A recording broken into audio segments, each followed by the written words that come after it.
President-elect Trump is keeping the focus on acquiring the Panama Canal, now calling out China's presence there. Trump writing this on Truth Social. Christmas greetings to all, including the wonderful soldiers of China who are lovingly but illegally operating the Panama Canal. He also points out how nearly 40,000 Americans were lost during the construction of the canal and has spent billions on repairs over the years. The United States has. He also is continuing to court Canada and Greenland.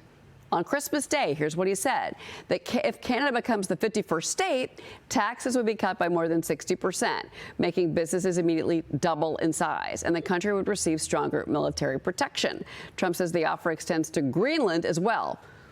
We'll have to see what Denmark says about that. But joining me now is Montana Congressman Ryan Zinke. He's a member of the House Appropriations, Foreign Affairs, and Joint Commission on China. He's also the former Secretary of the Interior. And Congressman, good morning to you. First, your reaction to these posts on Christmas Day from President Trump.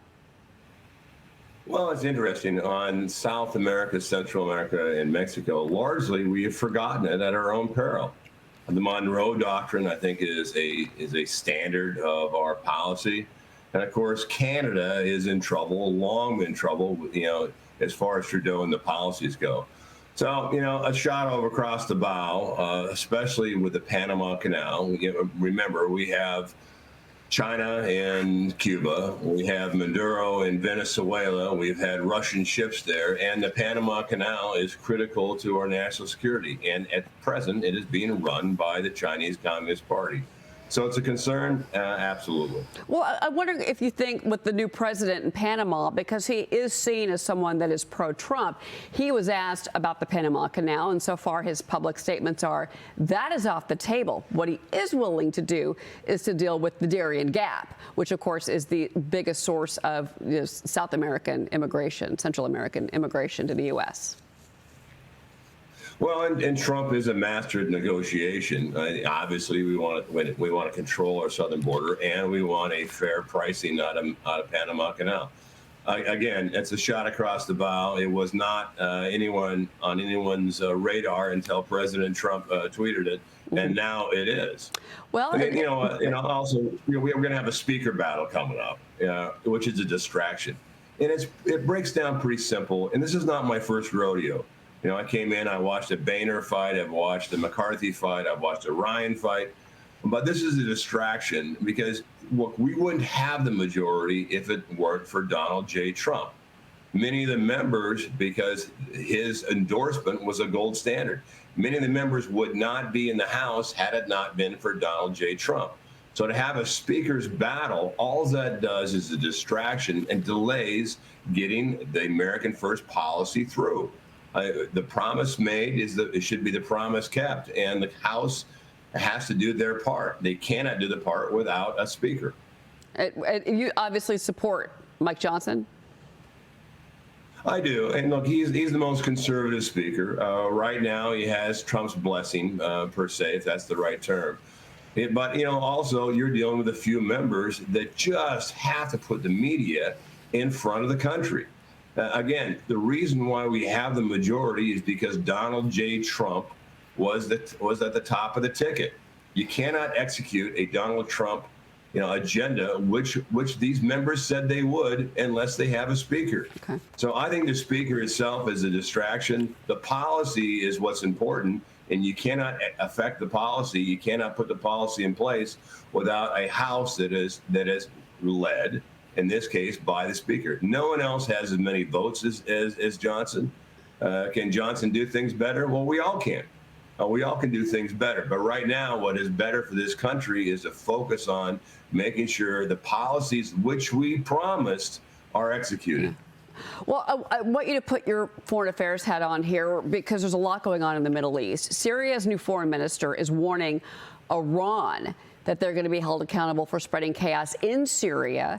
And this is happening as supporters of ousted President Bashar al-Assad killed 14 security troops in an ambush in the western part of Syria. The Pentagon claims it just learned the U.S. has around 2,000 troops on the ground in Syria. Congressman, do you think that President-elect Trump will be able to pull these troops out? Will he move to do that?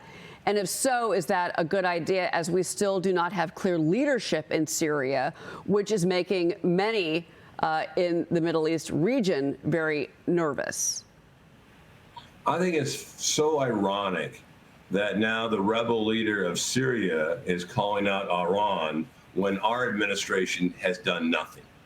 Our administration now, when I say our, I mean President Biden, the Houthis, the Hezbollah, Hamas, all of them have been surrogates, and really we have not done much to Iran. Now you have a new Syrian president coming in, which calls out exactly who's been, dealing with drugs or dealing with terrorism, et cetera, et cetera. In Syria, I think we have to be really mindful of the Kurds up north. When you say the Kurds also have PKK and YPG intermixed, and those are Marxist, Leninist terrorist organizations. So I think our policy should be look at the Kurds. There's good Kurds and there's bad Kurds. We need to make sure that we know the difference. And what is our policy there long term? I don't think we need to put a lot of troops in. I think where our present force is about right. We have to protect those on the ground. But again, this administration also deceived us how many troops we had on the ground. For months, they were saying 800, and all of a sudden 200, 2,000. Well, there's a big difference between 800 and 2,000 on the ground, and that needed to be justified, I think, to Congress, who supports them. Yeah, and now that that information has been made public, it's going to be a big topic of conversation. I do want to pick up on what's been happening with you, with Russia and Ukraine. So breaking news yesterday, 38 people at least killed after a passenger jet that was headed for Russia crashed in Kazakhstan. Ukrainian officials and aviation experts say that this was likely caused by Russian anti-aircraft fire, Congressman.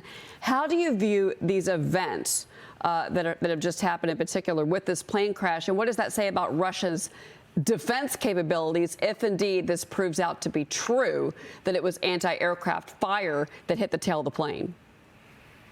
Well, Russia certainly has a lot of defense capabilities, but the big question is, what is our position? What's our plan? What's the objectives? And I've been saying that from the very beginning. I'm a former Navy SEAL. I did 23 years. I never went on a mission without a plan. And yet we're going forward without objectives, without a plan, $200 billion plus in a war. There's a way to end this with strong leadership. But now you have, planes, and this is not the first commercial aircraft that, if the reports are true, that Russia did down it. If the reports are true, it's not the first one they did. So again, it's a sitting melting pot without an answer unless we have clearly defined objectives. What's our plan?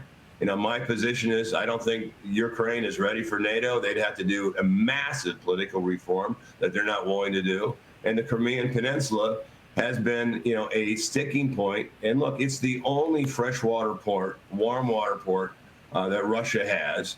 And quite frankly, there's been 14 wars fought over that Crimean Peninsula. I don't think you're going to wrestle it out of the hands of Russia anytime soon.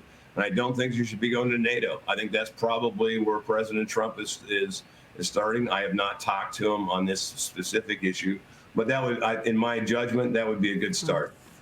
Congressman Ryan Zinke, a lot covered with you this morning. We really appreciate your time. Thank you, and Merry Christmas and Happy